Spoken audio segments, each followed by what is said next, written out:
अगर आज के समय में इस पृथ्वी पर सबसे ताकतवर बड़ा नाम हम इंसानों का ही आता है। आज के समय में पृथ्वी पर ऐसी कोई स्पीशीज नहीं है जो थोड़े समय के लिए भी हम इंसानों के दिमाग और उसकी टेक्नोलॉजी एडवांसमेंट के आगे टिक सके, क्योंकि हमारी पूरी पृथ्वी पर हम इंसानों के पास ही सबसे ज्यादा इंटेलिजेंट और तेज दिमाग है, जो पृथ्वी पर मौजूद किसी और स्पीशीज में नहीं है। इसी के कारण इंसान अपने आसपास के एनवायरनमेंट और चीजों को समझकर एक्शन ले सकता है। आज के समय में हम इंसानों का दिमाग हमारी पृथ्वी तक ही सीमित नहीं है, बल्कि हम पृथ्वी के आसपास ग्रहों और अपनी सोलर सिस्टम और यहाँ तक कि अपने यूनिवर्स के बारे में भी लगातार जान रहे हैं। और हमारी रिसर्च के मुताबिक अभी तक हमारी यूनिवर्स में भी हम इंसानों से ज्यादा इंटेलिजेंट कोई एलियन स्पीशीज मौजूद नहीं है, और अगर है भी तो शायद वो हमारी नजरों से अभी तक काफी दूर है। पर इंसानों की इतनी इंटेलिजेंसी को देखते हुए सवाल उठता है कि आखिर कैसे पृथ्वी पर हम इंसानों का जन्म हुआ, और आखिर वह पहला इंसान कैसे जन्मा था जिसने पृथ्वी के सबसे इंटेलिजेंट स्पीशीज की नींव रखी।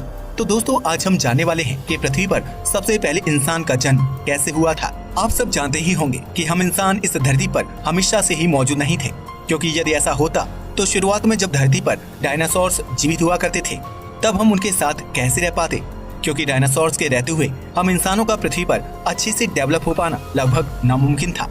और अगर डायनासोर्स के समय हम इंसानों की एक डेवलप स्पीशीज मौजूद होती तो शायद वो भी डायनासोर्स की तरह पृथ्वी पर से विलुप्त हो चुकी होती। और ये इस बात का प्रमाण है कि हम डायनासोर्स के मृत्यु के बाद ही धरती पर आए होंगे। लेकिन क्या कभी आपने सोचा कि पहला इंसान धरती पर कैसे आया था और कहां से आया था? तो इसे समझने के लिए सबसे पहले हमारा ये जानना जरूरी है कि धरती पर जितने भी जीव मौजूद हैं वो सब पहले के जीवों से इवॉल्व होकर ही आए हैं, जो कि एक समय पर धरती पर मौजूद हुआ करते थे। इस प्रक्रिया को इवोल्यूशन कहा जाता है। वैज्ञानिकों ने रिसर्च में पाया कि हमारी पृथ्वी पर जीवन की शुरुआत समुद्र से हुई थी। पृथ्वी पर जीवन की शुरुआत आज से करीब 3.5 बिलियन साल पहले माइक्रो ऑर्गेनिजम्स की फॉर्म में हुई थी। यानी कि यह इतना छोटा था कि इसे हम अपनी आंखों से देख नहीं सकते थे, और यह पानी के अंदर काफी गहराई में रहा करते थे। लेकिन बाद में जब धीरे धीरे इवोल्यूशन होता गया तब इन माइक्रो ऑर्गेनिज्म में काफी सारे बदलाव होना शुरू हो गए। ये सिंगल सेल्यूलर से मल्टी सेल्यूलर बन गए, जिसके बाद इनमें कई कॉम्प्लेक्स स्ट्रक्चर बनने लगे, और समय के साथ ये पूरे मल्टी सेल्यूलर ऑर्गेनिज्म इवॉल्व होने लगे। इनमें से कुछ उस पानी में ही रुक गए और कुछ धीरे धीरे पानी से बाहर जमीन पर भी रहना शुरू कर दिए। इसके कई हजारों लाखों साल तक इवोल्यूशन कुछ इस प्रकार हुआ कि बड़े बड़े जीव भी धरती पर अस्तित्व में आ गए, जैसे कि डायनासोर्स। और ऐसा भी कहा जाता है कि इन डायनासोर्स की प्रजातियों के खत्म होने के बाद ही ह्यूमन इवोल्यूशन की शुरुआत हुई। आइए हम इसे और भी गहराई से समझने की कोशिश करते हैं। ऐसा कहा जाता है कि 66 मिलियन साल पहले एक बड़ा एस्टेरॉइड धरती से टकराया था। उस समय पृथ्वी पर एस्टेरॉइड की टक्कर काफी ज्यादा खतरनाक थी, जिसके चलते पृथ्वी का वातावरण लगभग पूरी तरह से खत्म हो गया था। पृथ्वी का इकोसिस्टम पूरी तरह से बिगड़ गया था। पृथ्वी के समुद्रों में बड़ी बड़ी समुद्री लहरें उत्पन्न हुई थी, जिसने पूरी पृथ्वी को डुबो दिया था। पृथ्वी पर बड़े बड़े भूकंप आए थे, और इसके अलावा वैज्ञानिक ये भी बताते हैं कि उस समय एस्टेरॉइड की टक्कर के चलते पृथ्वी पर मौजूद ज्यादातर बड़े वोल्केनो भी फट गए थे। और इन सभी घटनाओं के एक साथ होने के चलते पृथ्वी पर एक बहुत बड़ा मास एक्सटिंक्शन हुआ था, जिसके कारण इन डायनासोर्स की प्रजातियों का अंत हो गया था, और साथ ही जमीन पर रहने वाले कई अन्य रेप्टाइल्स भी इसमें मारे गए थे। ऐसा भी माना जाता है कि लगभग 75% फ्लोरा और फौना भी इसमें नष्ट हो गई थी। इसके कारण ये हुआ कि धरती पर कई सारी निचेस यानी कि कुछ प्रजातियों के रहने का स्थान अब खाली पड़ गया था, और साथ ही धरती के इकोसिस्टम का बैलेंस भी खराब होने लगा था। इसलिए अब धरती को नई प्रजातियों की आवश्यकता थी, जिसके कारण मैमल्स अस्तित्व में आना शुरू हो गए।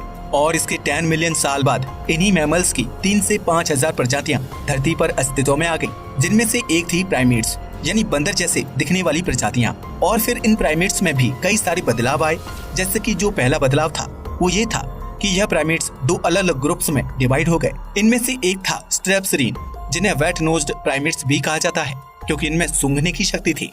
दूसरे थे हैप्लोरिन्स, जिन्हें ड्राई नोज प्राइमेट्स भी कहा जाता है, क्योंकि इनमें देखने की शक्ति ज्यादा थी। यानी यह दोनों इंसानों के 2 एट्रीब्यूट्स दर्शाने लगे, सूंघना और देखना। इसके बाद लगभग 20 मिलियन साल पहले इवोल्यूशन के कारण पहले एप अस्तित्व में आए, जिन्हें प्रोकाउंसल कहा जाता है। यह बंदरों जैसे दिखते थे, लेकिन इनमें इंसानों जैसे फिजिकल एट्रीब्यूट्स की डेवलपमेंट होने की शुरुआत हो गई थी। माना जाता है कि ये हमारी पूर्वज से दिखने में बड़े हुआ करते थे, और इनका वजन 100 पाउंड्स जितना होता था, और इनमें कोई पूंछ नहीं होती थी। फिर जब ये भी इवॉल्व होने लगे तो गिविंस और गोरिल्ला जैसे जीव भी अस्तित्व में आ गए। और क्या आप जानते हैं कि इसके बाद लगभग 7 मिलियन साल पहले चिंपैंजी भी इवॉल्व हुए और माना जाता है कि ये हमारी सबसे नजदीकी पूर्वज थे। इसके बाद आर्डिपिथेकस नाम के जीव भी अस्तित्व में आए और इनका ब्रेन साइज एप्स जितना बड़ा था। साथ ही यह पेड़ों पर रहने वाले जीव थे। ये पहले जीव थे जिन्होंने 2 टांगों पर चलना सीख लिया था। लगभग 4 मिलियन साल पहले ऑस्ट्रेलोपिथेकस ऑर्डिपिथेकस से इवॉल्व होकर अस्तित्व में आए और ये लगभग इंसानों जैसा दिखने लगे थे। हालांकि इनमें अभी भी एप जैसे दिखने वाले फीचर्स थे और ये पहले ऐसे थे जिनके पांव सामने की ओर इवॉल्व हो गए, जिससे कि इनका 2 टांगों पर चलना और भी आसान हो गया था। और अब यह अपने हाथों का इस्तेमाल स्टोन टूल्स बनाने में करते थे। और ये भी आगे चलकर 2 ग्रुप्स में डिवाइड हो गए, जिनमें से पहले वो थे जिनकी जॉज यानी कि जबड़े काफी बड़े हुआ करते थे और दूसरे वो थे जिनका ब्रेन साइज काफी बड़ा हुआ करता था। लेकिन इनमें से बड़े ब्रेन साइज वाले जीव ही आगे और इवॉल्व हो सके और इन्होंने एक नई जीनस की शुरुआत की जिसका नाम था होमो। यदि आसान भाषा में समझें तो जीनस का अर्थ है प्रजातियों का एक ऐसा ग्रुप जो आपस में ज्यादा रिलेटेड होता है और होमो एक लैटिन शब्द है जिसका अर्थ है मैन। और कहा जाता है कि असली मानव इतिहास की शुरुआत यहीं से हुई थी। इस होमो जीनस के पहले सदस्य थे होमो हैबिलस, जिन्हें हैंडीमैन के नाम से भी जाना जाता है क्योंकि यह पत्थरों से बने हुए औजारों का इस्तेमाल करते थे। इनके बाद लगभग 1.9 मिलियन साल पहले होमो इरेक्टस अस्तित्व में आए। इनकी टांगे लंबी होती थी और बाजू थोड़ी छोटी, जो कि आज के मॉडर्न ह्यूमन जैसी थी। अब यह पेड़ों से हटकर पूरी तरह से जमीन पर रहना शुरू कर दिए थे। इनका ब्रेन साइज भी काफी बड़ा था, लेकिन बाद में यह अफ्रीका के बाहर माइग्रेट करने चले गए। इन्हीं के कारण मानव धरती पर अलग अलग जगह रहने लगे। इसलिए ये कह पाना मुश्किल है कि इनके कौन से ग्रुप से आगे का इवोल्यूशन हुआ था, क्योंकि अब यह कई जगहों पर फैले हुए थे। इनके बाद लगभग 3 लाख साल पहले होमो सेपियंस अस्तित्व में आए। इनका ब्रेन साइज पहले से ज्यादा विकसित था और साथ ही यह ज्यादा क्रिएटिव और इनोवेटिव भी थे। यही कारण था कि इनके पहले धरती पर मौजूद निएंडरथल कम क्रिएटिव होने के कारण अस्तित्व से हट गए और इन होमो सेपियंस ने उनका स्थान ले लिया। उस समय होमो सेपियंस पृथ्वी पर मौजूद सबसे ज्यादा इंटेलिजेंट स्पीशीज थी, जो अपने शिकार को आधुनिक पत्थरों के हथियारों के जरिए आसानी से शिकार कर सकती थी। इसके अलावा होमो सेपियंस की क्रिएटिविटी के चलते होमो सेपियंस अपने आसपास के एनवायरनमेंट को दूसरे जानवरों से ज्यादा अच्छा समझ सकते थे और अपने आप को दूसरे जानवरों से बचा भी सकते थे। होमो सेपियंस की इसी क्रिएटिविटी के कारण होमो सेपियंस ने समय के साथ अपनी सभ्यताओं को मजबूत करने और अपनी टेक्नोलॉजी को मजबूत करने पर लगातार काम किया। होमो सेपियंस ने समय के साथ जानवरों के शिकार के साथ साथ वेजिटेरियन चीजों को भी खाना शुरू कर दिया और खेती जैसी चीजों को समझा। खेती वह पहला कदम बताई जाती है जिसने आज के मॉडर्न इंसानों की नींव रखी, क्योंकि इसके बाद हम होमो सेपियंस ने कभी पीछे मुड़कर नहीं देखा। और आजकल विज्ञान के विकास और उन्नति के कारण हमारा और भी विकास हर दिन हो रहा है। अब हम इतने समर्थ हो चुके हैं कि हम अपना जीवन अच्छे से जी सकते हैं और टेक्नोलॉजिकल एडवांसमेंट्स के कारण हर दिन बनने वाले नए नए डिवाइसेस हमारे जीवन और आसान कर देते हैं। तो हम उम्मीद करते हैं कि अब आप इस रहस्य को समझ गए होंगे कि किस प्रकार धरती पर पहला इंसान आया था और कहां से आया था। आज के समय में भी हमें कई सारे प्रमाण मिलते हैं कि किस तरह ह्यूमन इवोल्यूशन हुआ था। इन प्रमाणों में सबसे ज्यादा सहायक हैं फॉसिल्स यानी कि जीवाश्म। हमें हमारे पूर्वजों के कई सारे जीवाश्म मिले हैं जिससे हम ये बता सके कि वह कितने बड़े हुआ करते थे और उनमें और हम में क्या फर्क था, और ये भी अनुमान लगाया जा सका कि वह कैसे दिखते थे। साथ ही कुछ आर्कियोलॉजिकल साइट्स की खुदाई के दौरान भी ये पाया गया कि किस प्रकार हमारे पूर्वज पत्थरों के बने औजारों का इस्तेमाल करते थे।